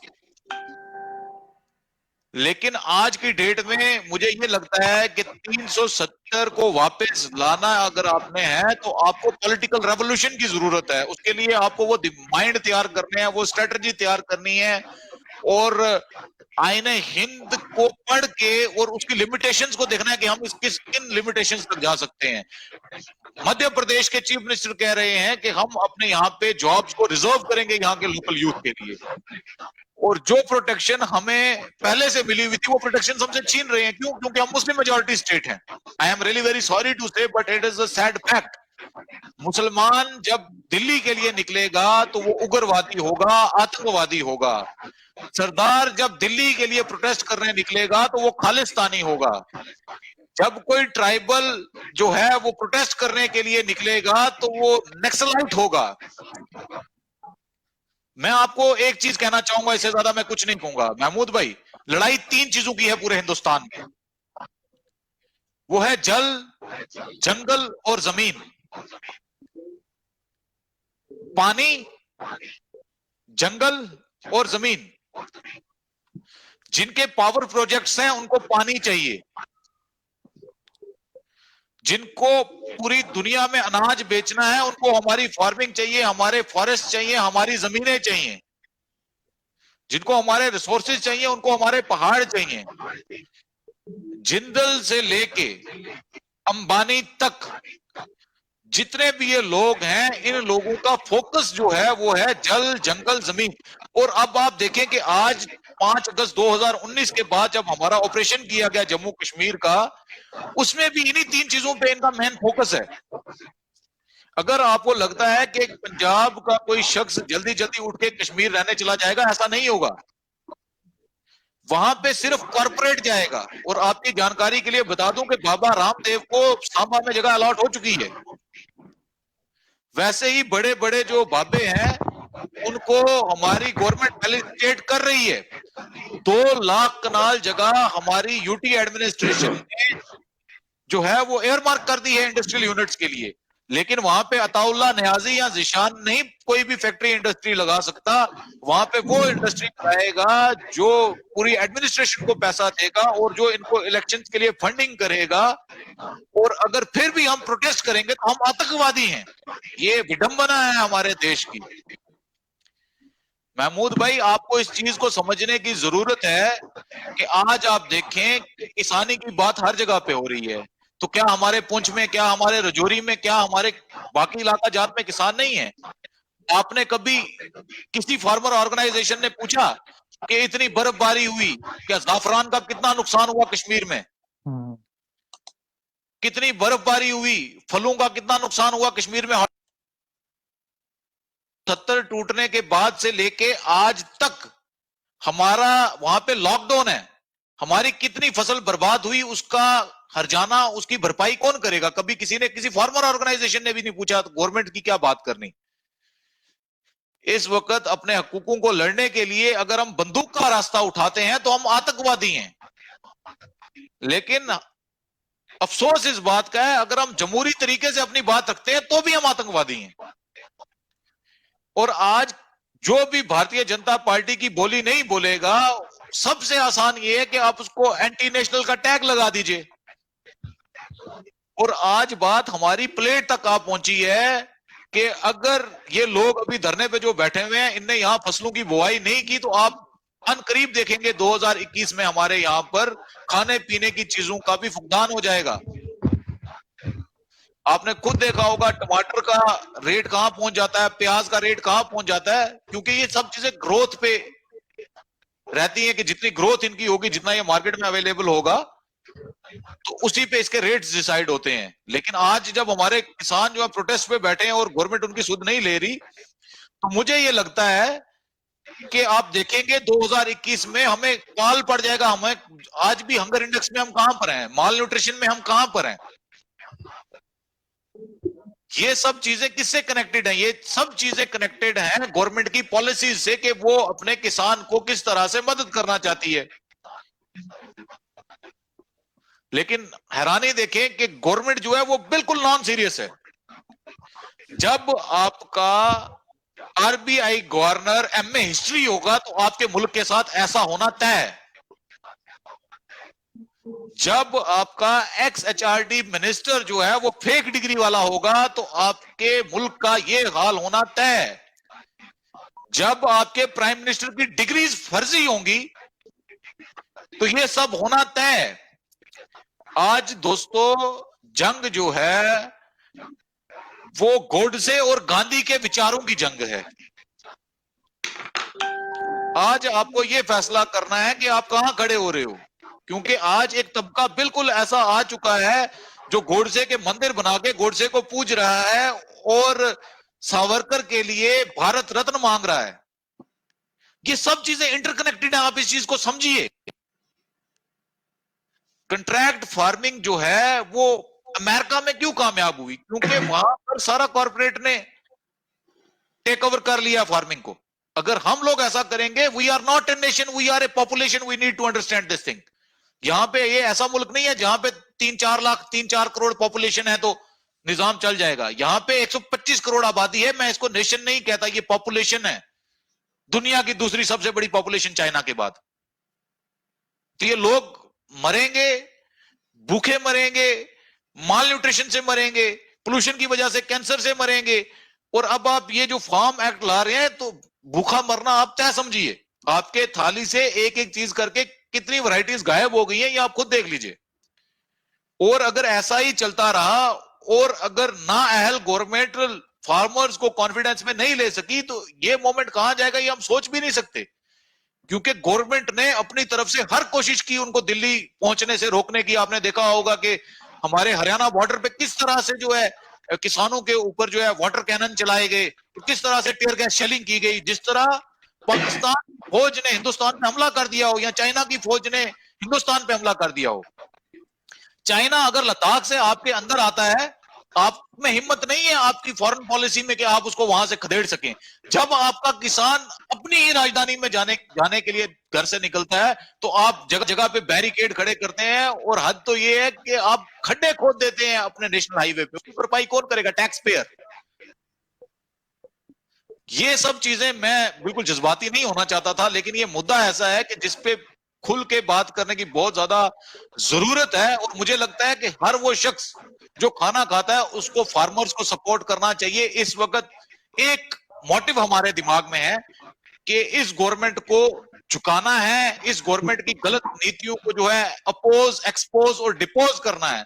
और इस गवर्नमेंट को मजबूर करना है कि इन कानूनों को रोल बैक करे और कम से कम एक कमीशन ऑफ इंक्वायरी बना के इनकी लीगैलिटी चेक करे कि ये कानून कैसे बन रहे हैं। और सबसे बड़ा इसमें जो ब्लंडर है वो ये, आज आपको याद होगा कि जब भारतीय जनता पार्टी आई थी, इसकी आने की जो सबसे बड़ी वजह थी वो थी इंडिया अगेंस्ट करप्शन। मैं अपने आप को बदकिस्मत समझता हूं आज कि मैं उस इंडिया अगेंस्ट करप्शन का हिस्सा था, एक छोटा सा सिपाही था। लेकिन एंटी इनकम्बेंसी वेव कांग्रेस के अगेंस्ट खड़े करने वाली जमात का नाम, ऑर्गेनाइजेशन का नाम इंडिया अगेंस्ट करप्शन था। और उस पूरी मोमेंट का जो फायदा था, क्योंकि बाकी लोगों के पास पैसे नहीं थे, नए नए एक्टिविस्ट थे सब जो फील्ड में थे, तो बीजेपी ने उसको ग्रैब किया और अंबानी अडानी ने पूरा जो है समर्थन भारतीय जनता पार्टी को दिया। और हैरानी की बात यह है कि आज डीडीसी इलेक्शन में भी इनके यूनियन मिनिस्टर्स जो दिल्ली में किसानों को जाके नहीं मिल रहे, वो जम्मू कश्मीर में डीडीसी के इलेक्शन में कैंपेन कर रहे हैं। इससे बड़ी विडंबना क्या होगी इस देश की? जितेंद्र सिंह से लेके आपके अनुराग ठाकुर तक, और अनुराग ठाकुर से लेके स्मृति ईरानी तक कसौटी जिंदगी की उनका एक ड्रामा आता था, तो मुझे लग रहा है कि वो आज भी उसी ड्रामे का एक किरदार है। वो वहां पे कैंपेन कर रही है जम्मू कश्मीर में, लेकिन किसानों के पास जाके वो उनसे बात करने के लिए इतने मिनिस्टर जितने यहाँ पे आए हैं, अगर ये वहां जाके बात करते तो शायद इतने कैबिनेट मिनिस्टर जम्मू कश्मीर में मुख्तार अब्बास नकवी हैं, वहां पे स्मृति ईरानी है, यही लोग अगर कैबिनेट में जाके एक रेजोल्यूशन पेश करें कि इस फार्म लॉज को रोल बैक किया जाए तो सारी मुसीबत का हल हो सकता है। और प्राइम मिनिस्टर और हमारा होम मिनिस्टर जो है वो हम लोगों ने बनाया है। अगर हम इख्तिदार देना जानते हैं तो राइट टू रिकॉल इस जमहूरियत में होना चाहिए था कि हम इनको कान पकड़ के नीचे भी उतार सकते। इनको हमने जो एब्सोल्यूट पावर दे दी, ये बहुत बड़ा नुकसान कर लिया हमने अपने लिए। और आप यकीन जाने, मैं बिहार में इलेक्शंस में देख रहा था बहुत गौर से कि वहां क्या होगा, लेकिन वहां पे भी आपने देखा कि हमने मंदिर मस्जिद को तरजीह दी और डेवलपमेंट को, फलाह बहबूद को, हमारे जो मकामी मसाइल हैं उनको तरजीह नहीं दी, जिसका खामियाजा हमें भुगतना पड़ेगा। लेकिन एक चीज का मैं यकीन दिलाना चाहता हूं सब लोगों को जो देख रहे हैं कि हिंदुस्तान इतना बड़ा इतिहास है, हिंदुस्तान की इतनी बड़ी सभ्यता है। मोदी जैसे कहीं यहां पर आए हाकिम और चले गए, दिस टू शैल पास। हमें अपने अंदर होप रखना है और फार्मर्स के साथ खड़ा रहना है। और मुझे पूरा यकीन है कि ये गवर्नमेंट जो है ये घुटने टेक चुकी है, क्योंकि इनका खाना, इनका बना हुआ खाना खाने से भी जो है फार्मर्स ने इनकार किया है। ये बहुत बड़ा तमाचा है गवर्नमेंट के मुंह पर। और जो इशू इंडिया का, फार्मर्स का इंटरनेशनल लेवल पे नहीं उठा था, आप यकीन जाने कि मैं लंदन में और कनाडा में रैलीज दे देख के परेशान हूं कि हजारों की तादाद में लोग वहां पे बाहर आ चुके हैं। जो हमारे फार्म लॉज के जो अगेंस्ट वहां पे रैलीज हो रही हैं, ये बहुत बड़ा साइन है। और हमारी एक्सटर्नल अफेयर मिनिस्ट्री को कुछ सोचना चाहिए कि आप हमारी फॉरेन पॉलिसी को कहां लेके जा रहे हैं। आपने तो तबाही करा दी हिंदुस्तान की, थू करा दी पूरी वर्ल्ड में, और आप अपने आप को फखर से ठोक के कहते हैं कि हम हिंदुस्तानी। तो ये बहरूपिये जो है, इनकी सरकार ज्यादा देर महमूद भाई नहीं चलने वाली। जी बिल्कुल। जीवन ज्योति, मैं आपके पास आऊंगा, आपके लिए एक सवाल आया है। अब कोई परेशान है तो जीवन ज्योति से सवाल जरूर करेगा। आप क्योंकि आप एक सियासत के साथ इन सियासी लोगों पे, चाहे वो किसी भी पार्टी का, उस पर एक बारीकी से नजर रखते हैं आप। तो यहाँ ये लिखते हैं, अरशाद मीर साहब लिखते हैं, महमूद भाई मेरा एक सवाल है जीवन ज्योति सिस्टर से कि क्या जम्मू कश्मीर के लीडर आर्टिकल 370 और 35A को वापस ला सकते हैं? जी, वैसे ही वापस लाएंगे जैसे 1 साल से भी ज्यादा 4G इंटरनेट वापस ला दिया है इन्होंने। आज जम्मू कश्मीर के लीडर्स की हालत ये है कि अगर 4G इंटरनेट की मांग करे तो वो कहते हैं कि भाई ये राष्ट्र विरोधी लोग हैं। अगर जब से कोविड मार्च महीने से कोविड आया है तो तब से जो स्टूडेंट्स हैं, हम लोग हैं, हमें पता है कि हमें एक जब हम ऑनलाइन क्लास के लिए क्लिक करते हैं ना, तो तब इतना वो जो ब्लर आता है, तो हमें तो इवन टीचर की शक्ल तक नहीं दिखाई देती। तो जैसे ही अगर 4G इन्होंने वापस लाया है ना लीडर से, जैसे जम्मू कश्मीर के लीडर्स, अगर हम उनसे कभी बोलते हैं कि हमें 4G चाहिए, 4G की डिमांड करते हैं, चाहे हम सोशल मीडिया पे करें, ट्विटर पे ट्रेंड चलाएं, तो वहीं से जो है इवन ना ही सिर्फ लीडर्स बल्कि जो कुछ मीडिया जर्नलिस्ट हैं कुछ जम्मू कश्मीर के ही, जिन्हें मैं कहूंगी कि वो जर्नलिस्ट नहीं, वो तो एक जो प्रोपोगंडा फैलाने वाले, वही लोग हमें आकर कहते हैं कि ये एंटी नेशनल है जो 4G की डिमांड कर रहे हैं। अब बात थी कि 370 को वापस ला सकते हैं, नहीं। मेरा सबसे बड़ा सवाल ये है कि किन लीडर पे भरोसा करें हम, जो हमें 4G की मांग करने पर जो हमें एंटी नेशनल बोल देते हैं, हमें कहते हैं कि हम टुकड़े टुकड़े गैंग हैं, हमें कहते हैं हम अलगावादी हैं, हमें कहते हैं कि हमने महबूबा मुफ्ती से पैसे खाए हैं। तो ये बात सोचने की है कि हम किन लोगों से डिमांड करें। मुझे लगता है कि इन लीडर्स से तो बिल्कुल भी हम लोग जो है वो होप ना रखें। जम्मू कश्मीर के अंदर मुझे ये कहते हुए बहुत ही फक्र महसूस हो रहा है कि इतने जो इंडिपेंडेंट स्टूडेंट लीडर्स हैं, इतने इंडिपेंडेंट सोशल एक्टिविस्ट हैं, जो यंग यूथ हैं, मुझे लगता है कि उनको कहीं ना कहीं एक साथ में आना चाहिए और 370 की जो 35A की जो डिमांड है वो करनी चाहिए। जो जैसे कि जो प्रोटेस्ट है, मुझे लगता है कि हाँ, सोशल मीडिया पे हमने 370 के लिए बहुत ट्रेंड चलाए, बहुत बार डिमांड की, बट कहीं ना कहीं मुझे लगता है कि अभी एक वक्त है बाहर आने का, सड़कों पे निकलने का। जो यूथ है, जो जम्मू कश्मीर का युवा है, जो जम्मू कश्मीर के लोग हैं, जब 370 हटी तो जो कश्मीर तो टोटली लॉकडाउन था, बट हाँ, कठुआ जम्मू की बात करूं या उधमपुर रियासी की बात करूं, जहाँ पे मुस्लिम मेजोरिटी कम है, उन एरियाज की बात करूं, तो वहां के लोग भी बाहर नहीं निकले।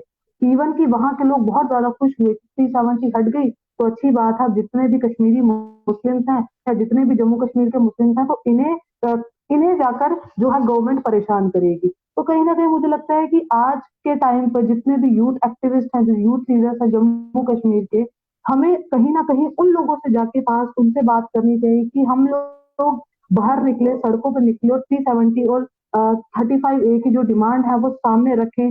हम कहीं ना कहीं जो मेमोरेंडम है वो दे सकते हैं और अपने जो सवाल है वो अपनी आवाज है जो गवर्नमेंट तक पहुंचा सकते हैं। और जिन्होंने मुझसे सवाल पूछा था इरशाद जी, मैं तो उनसे यही बोलूंगी कि जो जम्मू कश्मीर के सो कॉल्ड लीडर हैं उनसे तो बिल्कुल भी उम्मीद मत रखिएगा, क्योंकि आप उनसे जब भी कुछ कहने जाएंगे, चाहे वो अपोजिशन हो चाहे वो रूलिंग पार्टी बीजेपी की हो जो पहले थी, क्योंकि मुझे लगता है कि अगर ऑपोजिशन इतनी ही स्ट्रांग होती तो वो अपना स्टैंड रखती।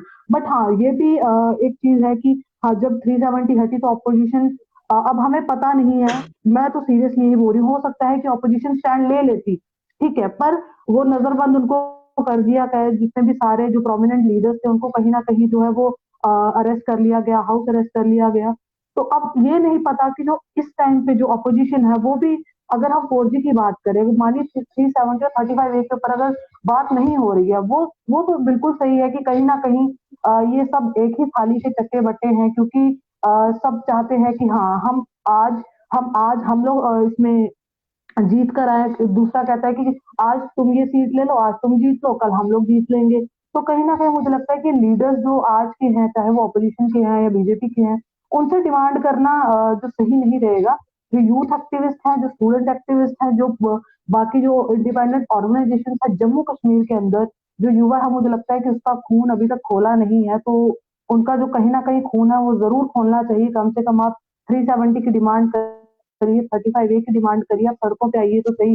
अब सड़कों पे क्यों नहीं आते? ये मेरा सवाल जो है पूरे जम्मू कश्मीर के युवा से है। तो मुझे लगता है कि कहीं ना कहीं हम लोगों को खुद एक जो है वो प्रयास करना पड़ेगा 370 और 35A की डिमांड को करने के लिए, और उसको वापस मांगने की जो मांग है वो हम लोगों को ही इनिशिएट करनी पड़ेगी। बिल्कुल जीवन ज्योति, आपने दुरुस्त फरमाया कि आम युवा को इकट्ठा होके, मैं आपको एक रिसेंटली मिसाल एक देता हूं कि जब डोमिसाइल का कानून लाया गया तो उसमें युवा किसी कोई भी पार्टी, कोई भी मजहब, किसी भी चीज को नहीं देखा, लेकिन युवा जो है इकट्ठा हुआ और हाँ उस बिल्कुल। सरकार को झुकना पड़ा उस वक्त। न्यायाधीश साहब, मैं आपके पास आऊंगा क्योंकि प्रोग्राम का वक्त बहुत ज्यादा हो गया। अब ये चीजें ऐसी हैं कि ये ना खत्म होने वाली है, तो फिर भी हम कोशिश करते हैं कि प्रोग्राम जो है वो लोगों तक अपनी बात जो है पहुंचाई जाए। 1 मिनट के अंदर आप अपना जवाब रखेंगे कि क्या, जैसे जीवन ज्योति ने बताया है कि पॉलिटिकल सेटअप को चेंज की जरूरत है, मेरे ख्याल से एक अच्छे लीडर की जरूरत है, युवा लीडर की जरूरत है कि कैसे सियासत को, जम्मू कश्मीर की बात नहीं करूंगा मैं, पूरे मुल्क हिंदुस्तान की बात करूंगा, एक अच्छी सियासत, अच्छी लीडरशिप, ईमानदारी कैसे मिल सकती है 1 मिनट में? देखिए, 1 मिनट में मैं तो सबसे पहले ये चीज कहूंगा, जो 370 जिस तरीके से तोड़ा गया है उसमें हमारा एक बहुत बड़ा डिवीजन हुआ है।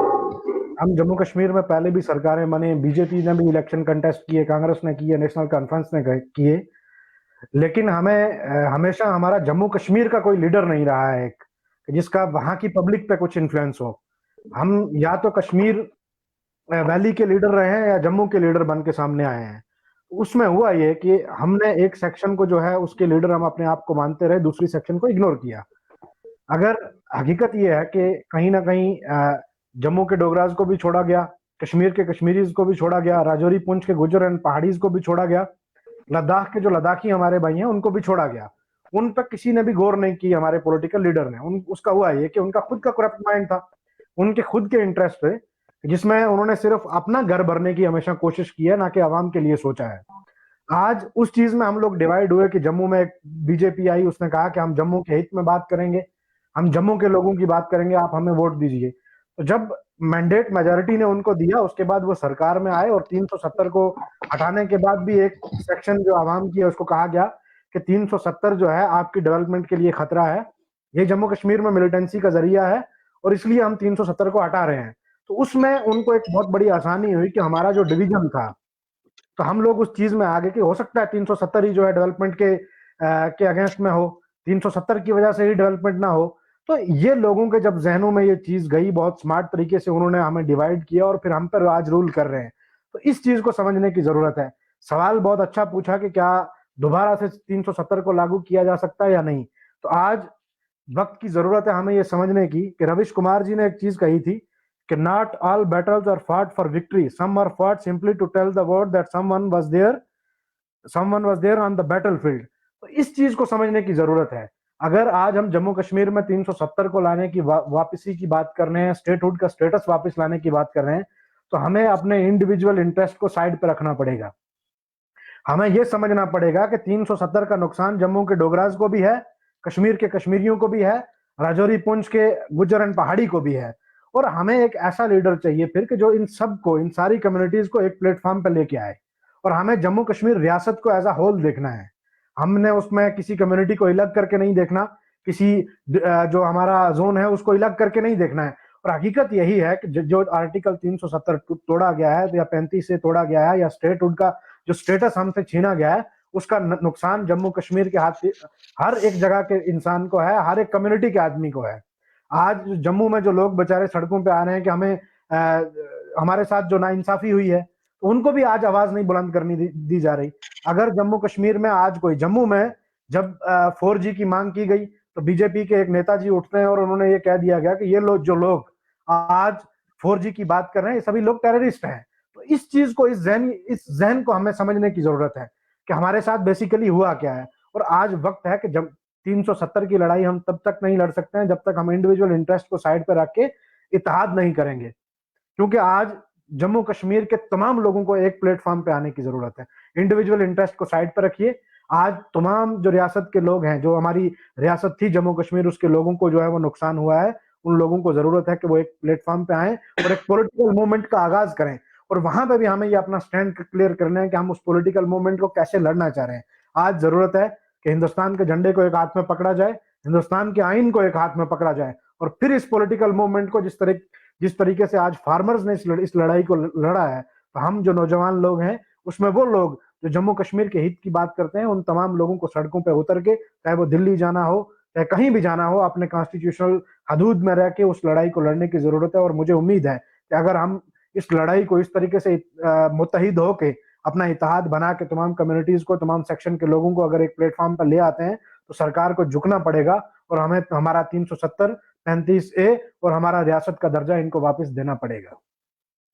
बहुत शुक्रिया गौरव। मैं आपके पास आऊंगा, 1 मिनट में ही जवाब चाहूंगा क्योंकि वक्त बड़ा हो चुका है, 1.5 घंटे के करीब हो चुका है हमारे प्रोग्राम का वक्त। इवन कि हमारा 40 मिनट का प्रोग्राम हुआ करता था। लेकिन मेरा ये मानना है अताउल्लाह न्याजी साहब से, ज़ीशान, गौरव सलोत्रा के, नेशनल मीडिया की जो डिबेट्स होती हैं वो किसी भी कंक्लूड नहीं कर पाते हैं। वो खाली टीआरपी के चक्रों में रहते हैं और हु हा के चक्रों में रहते हैं। वहां आम आदमी, हर इंसान अपनी बात नहीं रख पाता है एक जमहूरी तरीके से। मेरा मानना है कि हर इंसान को आके अपनी बात रखने का, और वो मेरे इस प्लेटफॉर्म के जरिए वो रख सकता है। गौरव, मैं आपके पास आऊंगा। जैसा अताउल्लाह न्याजी साहब ने बोला कि इस वक्त हमें सबको इकट्ठे होने की जरूरत है, आपसी भाईचारे मेंटेन करने की जरूरत है, हर पार्टी, हर इंसान को, यूथ को इकट्ठा होने की जरूरत है। जब तक ना हम इकट्ठे होंगे तब तक हम ये लड़ाई नहीं लड़ सकते।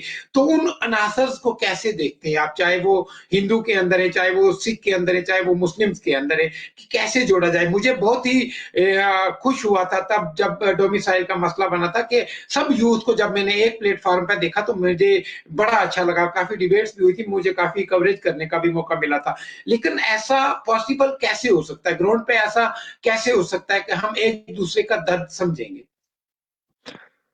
सर, आपने क्वेश्चन का एक आंसर भी खुद दे दिया कि डोमिसाइल लॉ जब आया गया, तब irrespective of religion, irrespective of आप कहां से आते हैं, जम्मू से, सारे एक साथ इकट्ठे हो गए क्योंकि सबको रिस्क लगा हमारी जॉब्स खतरे में जाएंगी। यार, जॉब हिंदू मुसलमान देख के नहीं मिलती, जॉब सभी खतरे में है। और पूरे JNK को ये नजर में आ गया कि हमारी जॉब अगर अभी खतरे में है, ये कभी ठीक नहीं होने वाली, क्योंकि हमारे पास कोई इंफ्रास्ट्रक्चर नहीं है, क्वालिटी ऑफ एजुकेशन नहीं है, अच्छी गवर्नमेंट नहीं है।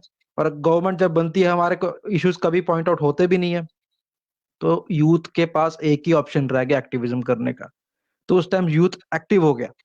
और डोमिसाइल लॉ में आपने देखा एकता कैसे आई। और हमें इस बात को समझने की बहुत बड़ी आवश्यकता है कि हमारी एकता ही डाइवर्सिटी में है, हमारी वननेस ही डाइवर्सिटी है। हम अमालगमेशन है। ये हिंदुस्तान कैसे बना था? अलग अलग स्टेट्स थी सारी पहले, अलग से लिंग्विस्टिक बेसिस पे सभी इकट्ठे हुए। डाइवर्सिटी हमारी हमारी वननेस ही डाइवर्सिटी में है। जिस पार्लियामेंट में जो ये हमारे रिप्रेजेंटेटिव बात करते हैं, उसमें भी 2 हाउसेज हैं, upper house and lower house. Cabinet ministers हमारा कोई एक नहीं है, काफी सारे हैं। तो डाइवर्सिटी को ही इंडिया रिप्रेजेंट करता है। नॉर्थ साउथ, नॉर्थ में हिमालय, साउथ में गर्मी ही गर्मी। तो जब तक हम इस चीज का कंटेक्स्ट नहीं समझेंगे कि हम जितने डाइवर्स रहेंगे हम उतने हिंदुस्तानी बनेंगे, हम जितने हिंदू या बनते जाएंगे हम उतने पीछे जाते जाएंगे, हम जितने मुसलमान बनते जाएंगे हम उतने पीछे जाते जाएंगे, जितना हम डाइवर्स होंगे हम उतना ही आगे बढ़ेंगे। ये जम्मू कश्मीर के यूथ ने एग्जाम्पल पेश किया था डोमिसाइल लॉ के टाइम। और सरकारें, सबसे झूठी सरकार, जैसे सईद साहब ने कहा, दुनिया का, हिंदुस्तान का ही नहीं दुनिया का अगर कोई सबसे झूठा प्राइम मिनिस्टर है तो वो है नरेंद्र दामोदर दास मोदी। ये मेरा फ्रीडम ऑफ स्पीच है, मैं उसको राइटफुली कह रहा हूँ। अगर ऑफ कोर्स कमेंट में कोई कहेगा कि मैं एंटी नेशनल हूँ, लेट हिम स्पीच, ये उसका फ्रीडम ऑफ स्पीच है। ये फ्रीडम ऑफ स्पीच भी हमें हमारा कॉन्स्टिट्यूशन देता है, और एक कॉन्स्टिट्यूशन में 300 से ज्यादा आर्टिकल्स है। Again diversity is representing oneness. और नरेंद्र मोदी जैसे जीशान साहब ने एक शेर दिया राहत इंदौरी साहब का, एक मैं भी वो शेर दे के खत्म करूंगा, मोदी साहब के लिए है या उनके समर्थकों के लिए है। झूठ से, सच से जिससे भी यारी रखें, आप तो बस अपनी तकरीर जारी रखें। हाँ, बात मन की कहें या वतन की कहें, झूठ बोलें तो आवाज जरा भारी रखें। क्या बात। इन दिनों आप मालिक हैं बाजार के, जो भी चाहे कीमत हो हमारी रखें। धन्यवाद। वाह, वाह। बहुत खूब। गौरव साहब ने बहुत खूबसूरत बात की है। जिशान, मैं आपके पास आऊंगा, 1 मिनट में कंक्लूड करना है। आप प्रेसिडेंट हैं हक इंसाफ काउंसिल के, और एक बाहिसीते प्रेसिडेंट आप क्या कहेंगे कि पॉलिटिकल सेटअप को कैसे चेंज किया जाए जो आम आदमी की मर्जी का हो? भाईजान, मैं इसमें दो चीजें कहना चाहूंगा। जहां तक हक इंसाफ काउंसिल की बात है, एक यूथ वॉलंटियर ग्रुप हमने तभी बनाया था जब इंडिया अगेंस्ट करप्शन से टूट के जो है आम आदमी पार्टी बनी थी, और उसके बाद फिर आम आदमी पार्टी के बीच में जब रिफ्ट आ गई, जब उसमें भी 2 सेक्शंस बन गए, तो उस वक्त हमें ये लगा कि अगर हम इंडिपेंडेंट वॉइसेज हैं तो हमें खुद एक प्लेटफॉर्म क्रिएट करना चाहिए जहां पे लाइक माइंडेड लोग इकट्ठे हो सकें। लेकिन फिर वही जो फाइनेंशियल हर्डल्स थे हमारे आगे, तो वो बहुत ज्यादा रहे। लेकिन फिर भी अल्हम्दुलिल्लाह इस चीज की खुशी है कि 6 साल से ज्यादा हो गए, और हमने आज की डेट में अगर हम कुछ भी नहीं कर पाए तो 30-40 नौजवान हमने ऐसे तैयार करके सोसाइटी को दिए हैं जो आज बात कर सकते हैं, और उनमें कोई भी एमएलए का बेटा या एक्स एमएलए का बेटा या एक्स एमपी का बेटा नहीं है, कोई भी पॉलिटिकल बैकग्राउंड वाला नहीं है। ये हमारी एक, मैं इसको कामयाबी, जब भी मैं पीछे देखता हूं तो रिग्रेट भी करता हूं यार कि जिंदगी में अगर कुछ और किया होता तो शायद आज कहीं अफसर बन के हम भी चोरी कर रहे होते। लेकिन जब कहीं अच्छा सोचता हूं यार कि कुछ अच्छा हुआ होगा, तो फिर मुझे लगता है यार चलो कम से कम ऐसे नौजवान तैयार कर दिए हमने कि जो ऑब्स्टेकल्स पे बात कर सकते हैं, जो ठोक के किसी भी लीडर से पूछ सकते हैं भाई कि आप हमें बताओ कि आपने हमारे लिए क्या किया। 1 मिनट का वक्त तो बहुत कम है महमूद भाई, ये नाइंसाफी होगी मेरे साथ, लेकिन मैं 2 अशार में ही अपनी बात को खत्म करूंगा। एक तो ये अशार जो आज के हाल को जो है वो दर्शाता है कि ऐ समंदर तेरी खामोशियां कुछ और कहती हैं, साहिल पे टूटी कश्तियां कुछ और कहती हैं, मेरी आंखों ने तो भारत का मंजर और देखा था, मगर अखबार की सुर्खियां कुछ और कहती हैं। यहां हम सब की चाहत है कि हम मिलकर रहें, लेकिन यहां हम सब की चाहत है कि हम मिलकर रहें, लेकिन अमीर शहर की दिलचस्पियां कुछ और कहती हैं। और कुछ और कहती हैं। मेरा जो एक पैगाम है हिंदुस्तान के अवाम के नाम, वो ये है, और खास के किसानों के नाम, मुत्तहिद हो तो बदल डालो निजामे गुलशन, मुत्तहिद हो तो बदल डालो निजामे गुलशन, यूनाइट हो तो बदल डालो निजामे गुलशन, मुंतशिर हो तो फिर शोर मचाते क्यों हो। अगर अलग अलग हो तो फिर शोर मचाने से कोई मसला हल नहीं होगा। मुझे उम्मीद है कि अगर मेरी जुबान कहीं फिसली होगी तो जो आपके देखने वाले हैं वो जरूर माफ करेंगे। और मैं अल्लाह से ही दुआ गो कि जैसे फिरौन का तख्ता पलट हुआ, नमरूद का तख्ता पलट हुआ, शद्दाद का तख्ता पलट हुआ, रावण को भी जो है राम जी ने शिकस्त दी, तो मुझे लगता है कि वो दिन दूर नहीं है कि ये लंका भी ढहेगी, और फिर कोई बजरंग बली और फिर कोई जो है राम जो है इस भारत में आके इस पाखंड का जो है वो सफाया करेगा। बहुत बहुत शुक्रिया जिशान साहब, आपका बहुत बहुत शुक्रिया, आपने अपना कीमती वक्त दिया और अच्छे ख्यालात जो है वो अपनी पब्लिक तक पहुंचाए। अताउल्लाह न्याजी साहब, मैं आपका भी बहुत बहुत शुक्रगुजार हूं कि आपने कीमती वक्त में से वक्त निकाला। जरूर इंशाल्लाह वक्तन फक्तन मैं आपको जरूर परेशान करता रहूंगा। गौरव सलोत्रा जी, आपका भी बहुत शुक्रिया। मुझे उम्मीद है, हमें फख्र होता है ऐसे नौजवानों पे जो अपनी पढ़ाई मुकम्मल करने के साथ साथ पब्लिक की आवाज भी बनने की कोशिश करते हैं, तो लिहाजा आपका बहुत बहुत शुक्रिया। हाँ, नाज़रीन, ये थे हमारे साथ आज के मेरे पार्टिसिपेंट जिन्होंने अपनी बात रखी। प्रोग्राम का वक्त बहुत लंबा हो गया है। इसके साथ अब एक गुजारिश ये मैं करूंगा कि आप इस पेज आवाज़ खलक जम्मू कश्मीर को आप जरूर लाइक करें, सब्सक्राइब करें और शेयर करें। और यूट्यूब चैनल, मेरा यूट्यूब चैनल जो है फ्रीलांस जर्नलिस्ट महमूद ख्वाजा के नाम से, आप उसको भी सब्सक्राइब करें और फॉलो जरूर करें, ताकि मैं कोई भी बात है वो आप तक पहुंचाने में किसी भी किस्म की मुश्किल हमें ना हो और ना ही आपको सुनने को हो। तो उम्मीद है कि किसानों का जो ये प्रोटेस्ट है, ये कोई ना कोई पॉजिटिव रुख को बदलेगा। और उम्मीद है कि सरकारें जो है, सरकार कहीं ना कहीं हरकत में आके अपना जो पॉलिसी है वो चेंज करेंगी और इन गरीब बेबस जो हमारे किसान हैं उनको उनका हक जो है दिया जाएगा। मैं आपसे, आप सबसे, मेरे प्यारे जितने भी व्यूअर्स हैं, आप सबसे मैं इस वादे के साथ, इस शर्त के साथ विदा चाहता हूं कि आप अपनी दुआओं में मुझे याद रखिएगा, याद रखिएगा, याद रखिएगा और हमेशा अपनी आवाज बुलंद कीजिएगा। आप मुझे कमेंट सेक्शन में अपना अपना सुझाव, अपनी सलाह भी दे सकते हैं और मेरे साथ जुड़ भी सकते हैं। जो भी चाहे मेरे साथ जुड़ के अपनी बात यहाँ से कह सकता है। इसी के साथ अपने मेजबान महमूद ख्वाजा और मेरी पूरी टीम को दीजिए इजाजत। अपना बहुत बहुत ख्याल रखिए।